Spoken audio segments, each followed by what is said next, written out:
A subscriber asked a question that how do you deal with intrusive thoughts? And another subscriber asked the question about parallel realities and how, like in this physical world, you're talking about parallel realities, like how in the physical world you can rationalize other realities where it's just you. So I want to answer these two questions, and quickly, if you want to work with me, the link is in the description, and I have membership channel as well where you can join the weekly live streams where I ask all your questions. It's a mastermind community and we get together and you can hop on a live call and talk with me. And we are already seeing some nice results by members and the people I coach. So anyways, how to deal with intrusive thoughts. The number one thing that I teach everybody is that you are not your thoughts. I know I've said it a billion times and it sounds cliche, but it is true, right? Why are some statements repeated by all coaches and all, even you go back to as ancient as you want to go and they say the same thing? Because that's the fundamental truth of this reality. You become what you think about, but you're not your thoughts. You're not your feelings. You are the presence behind it. You are a spiritual being having a temporary human experience. So when intrusive thought comes, what do? You always remember that you are not this thought. You are observing it. The thought is coming from your previous beliefs that you held to be true in mind, in the ego especially, identity, and it is coming from your identity. For example, if somebody says that love is difficult for me because I got cheated by these people, all these men are the same, or all these girls are the same, they're materialistic, they will use me, or I'm not talented, so I have applied for 100 interviews and nobody wants to hire me, so I'm not good enough. You see where it comes from. It comes from your ego, the human mind. And from that perspective, what are you to do with it when ego is false and fake and it is not who you really are? You're the spiritual being behind it, which is formless and shapeless and has no limitations. So what do? You realize that these thoughts are not yours. They are a false sense of identity that you built in your unknowing of who you really are and what this reality is. Like we all start initially. But now that you know that these thoughts come from a false false sense of identity that you have built, well, you built it, so you can build a new one. So when an intrusive thought comes, create a separation between the thought and who you really are by realizing that you are the spirit observing the thought. It's not who you really are. It's just an unconscious program that was playing and you did not notice it before, but now you notice it, which is wonderful. The moment you notice it, you see how ridiculous it is, how false it is, because past and future doesn't exist. There is only now, and you are formless being. You have no limitations. So what are you thinking of in the past? Just because in the past these people did me wrong, that I'm supposed to experience it in the future? That's absurd.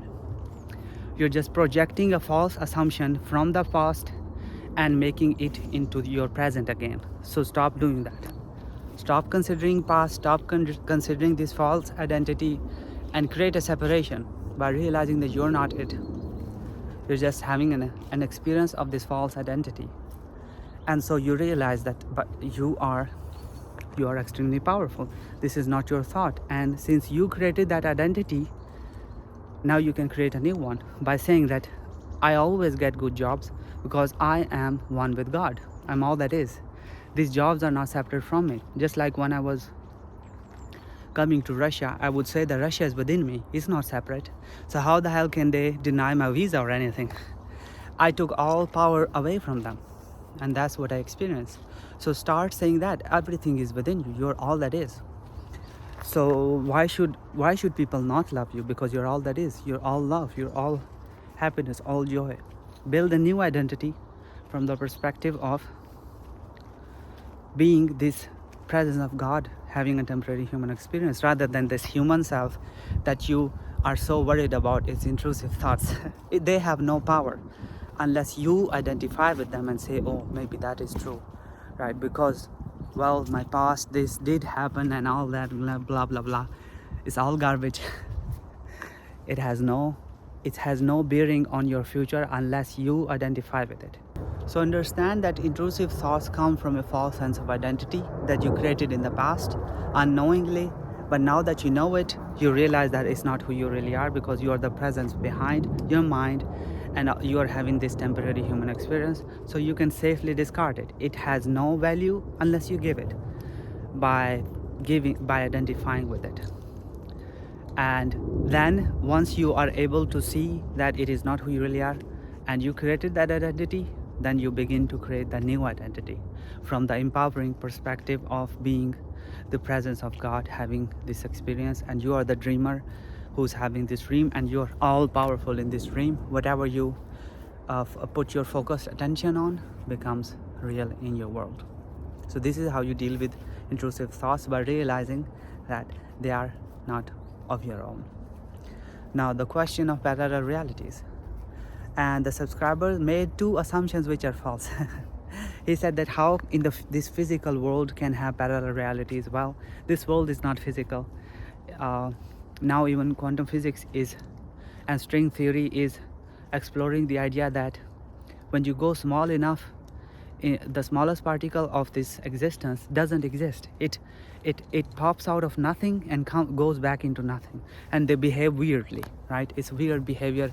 They appear like a particle or sometimes like a wave. Basically it's an illusion which they don't want to admit, because science cannot really delve into metaphysics, because if they do, science loses its credibility. But so I can see why scientists are reluctant to talk about spirituality, but basically it's an illusion. Physical experience is just your mind's creation.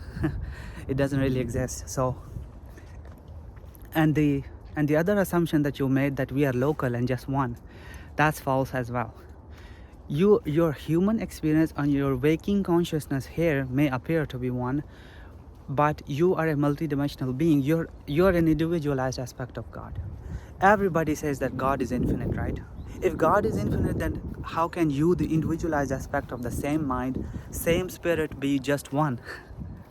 There are infinite versions of you. And the best example is your dreams at night.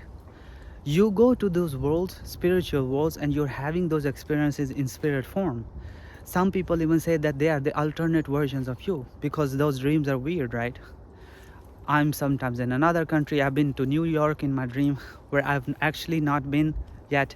And there are so many weird experiences we have in dreams. And if you ever wake up in the night dream, you will realize that it is as real as this reality itself. You will never ever be able to differentiate a dream, a really truly lucid dream, from this reality. So who is to say that you're not dreaming here either, right? The only difference is this is a persistent experience. This is more of a collective experience. It seems collective, and it seems like it is solidly real, because we stay awake in this dream for a long time, 16 hours almost every day. And so it appears to be that way. All of this is an illusion. So you are not local or one, and this is not a physical experience. Now, it's a physical experience, but it is not solidly real, as in it's an illusion, because it seems to be solid and physical, but it's not. And so the ancients described it as, in Hinduism they say Maya. In Hermetic philosophy, which is even older, they say that the all is mind and the universe is mental. By that it means that God is a mind, a living conscious water ocean of mind, and in that mind everything is existing from the mind substance, which is spiritual in nature, not physical. Physical is the lowest, densest form of the spiritual substance, but that's a very first principle question, which is very hard to understand or answer.